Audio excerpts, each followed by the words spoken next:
Hello, my name is Doug Leasure. I want to thank you for joining me for another training session for Active Planner. So the concept, subject that I want to cover today is using flow or consolidation within Active Planner to get values from an Excel subsheet. So this is a concept or a topic that actually was very popular in the early days of Active Planner, and in working with a lot of you recently, I see that this is a subject that is becoming popular again. And so I just wanted to take a few minutes and share the technique with you. Excel is such a great tool, and Microsoft continues to add features and capabilities to it, power that what we're seeing is not surprisingly a lot of you are building your internal systems around Excel. And so the concept is, if I already have my budget values in Excel, how can I most easily connect that to Active Planner? And so one of the options we have is to use the consolidation or the flow as a way to then easily pull those values from Excel into Active Planner. So let's take a look at that subject and let's walk our way through it. So the first thing I want to do is to go ahead and open up one of our plan sheets. So this is a blank plan sheet that I've created, fairly simple and straightforward. A couple of sections representing the salary expense, the other G&A expenses, and a couple of the allocated costs. And so you can see we have the account numbers listed here, the descriptions, and if we take a look at the calculation, it's just a simple source net change for those prior actual columns. Okay, if you remember from our earlier basic training on the consolidation flow, what we use in Active Planner is the column key and the row ID. So let's make sure we know what the column keys are set here. And so as I showed you already, we will be bringing into our prior actual columns the source net change from our general ledger data. So we want our budget values to flow into these budget columns. They're part of the budget group, but what's important for us is the column key, budget _1, budget _2, etc. And if you remember from the prior training, it does not matter if our source data has the columns in the same order or not. The column order does not matter. It's one of the great strengths of the flow within Active Planner. Okay, so we'll just match the column key. We don't need to match the column order. Okay, the next thing we want to take a look at is then the row ID. So what makes the most sense typically when we're doing the consolidation from Excel would be to go ahead and match the full account number. And we're going to go ahead and use the ID generation, so sheet ID generation. We want to use the full account number. So for our row IDs, we can just say that we want to automatically generate those based on, and I'm clicking on the button that says Insert Dimension, based on the account number dimension. And yes, we want to consolidate all subsheets.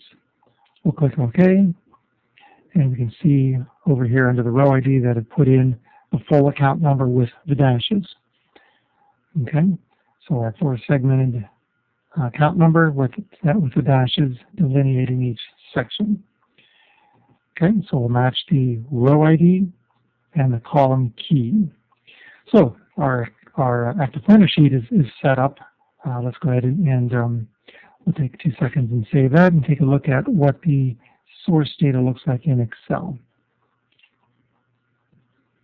Okay, let's open up the Excel file, and this is a fairly typical Excel file where we have account numbers, descriptions, and then the period information January through December. So these would represent our budget values that we want to consolidate or flow into Active Planner.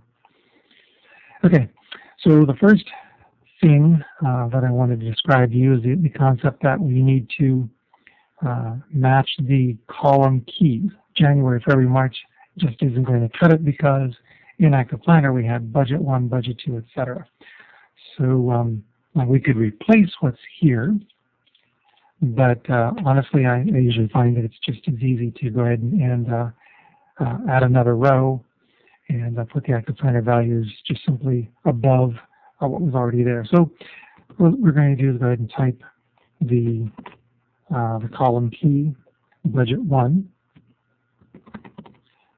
budget 2, etc. So we would just enter all of those.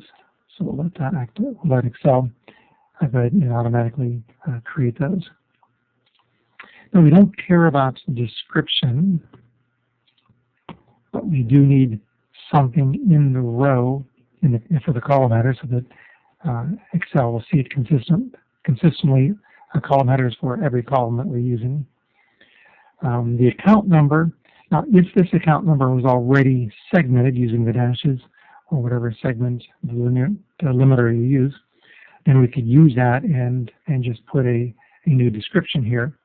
But I can see that this particular format has the account number without the dashes. So we need to insert a new row. So let's go ahead and just do a quick, insert a new column.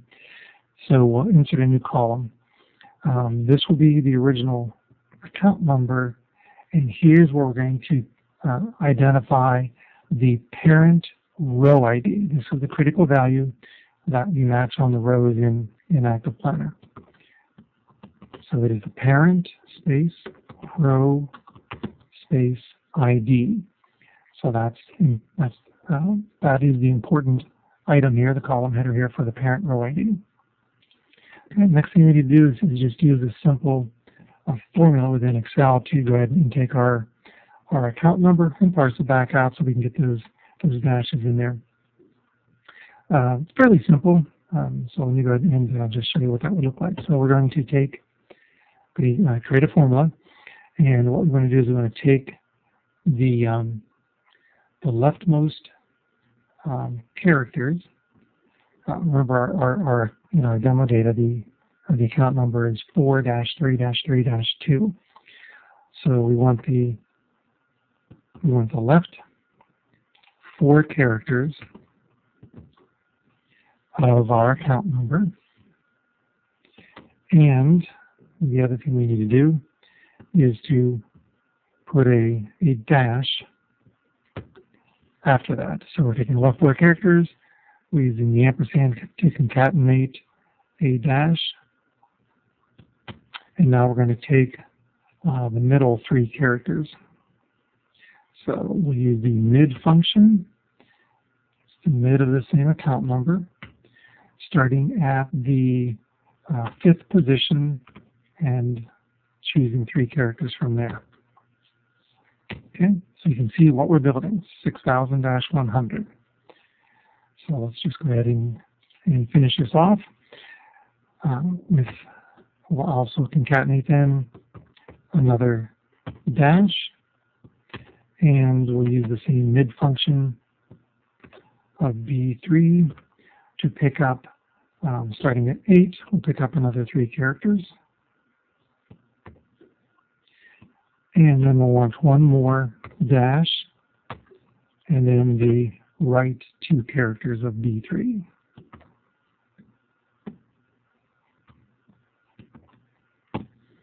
Okay, 6,000-100-900-00, and that is the correct format to match what we set up in our row ID and Active Planner. All right, so let's go ahead and just apply that to all of these rows. And so in our raw data, in our Excel data, we have a mixture of various account numbers for a variety of cost centers, divisions, departments, locations. So this represents data for essentially it would be data for multiple departments. Okay, so we've identified the row ID, and then we're also matching the column keys, budget 1 through 12. Okay, so now we have the right format here in Excel. Let's go ahead and save this. and go back to our active planner for just a quick second. So this is the file that we want to consolidate, use for our consolidation. And so what we need to do is to define a subsheet. So I'm going to just right-click here. We're going to say New Sheet. Okay, again, I right-clicked on the Consolidate from Excel because I want to create a subsheet to this file, to this plan sheet. Okay, so the name of let's just give the file a name. This sheet, Excel _ sub. So this will be a subsheet, an Excel type of a subsheet, and this will be for 100, 900. All right. So this is an Excel subsheet for 100, 900. Now, under the type, we're going to choose Excel as the type. And as soon as we do, we have an option to look up the file name. So let's go ahead and do a lookup. And we'll choose that Active Planner Budget Values. That was the Excel file we were just looking at a second ago, the one we modified. So this is our file. Now we can tell Active Planner to just simply try to find the first table that it finds in there. We can point to a named range. I typically like to use the specified coordinate and at least tell it what worksheet it's on. And I actually named the worksheet, the tab there, Active Planner, just so it's very clear which tab or which worksheet contains the Active Planner data we would want to use. Okay, so we click OK. And what you can see is we have our plan sheet called Consolidate from Excel. And then we have a subsheet that we just created. And you can see it has a slightly different icon to it, a green icon, showing us that this is an Excel subsheet. Okay, so within the plan sheet, I can now use the Consolidate option to, let's go ahead and open this back up again. Okay. So now I have the option to consolidate subsheets, as well as the option to refresh my calculations to bring in the historical actuals, right? So I would expect my budget values from Excel to flow here into these budget columns, and then my prior actuals to come into the prior actual columns whenever I refresh the calculations. So let's go ahead and do this. We're going to start with a consolidate subsheet.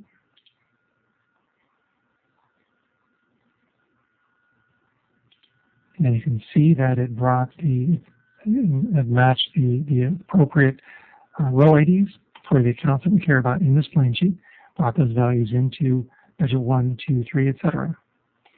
And in a very similar way, if we were to refresh the calculations, then we'll pull in the prior actuals into those prior actual columns. Great way, very simple, very fast way to get values in from the Excel plan sheet, Excel file into our Active Planner plan sheets. All right. So now that you understand the concept, let's push it forward just one little bit more, and that would be to look at a second plan sheet where we want to consolidate from the same Excel file. Remember that Excel file had budget values for many different departments in it.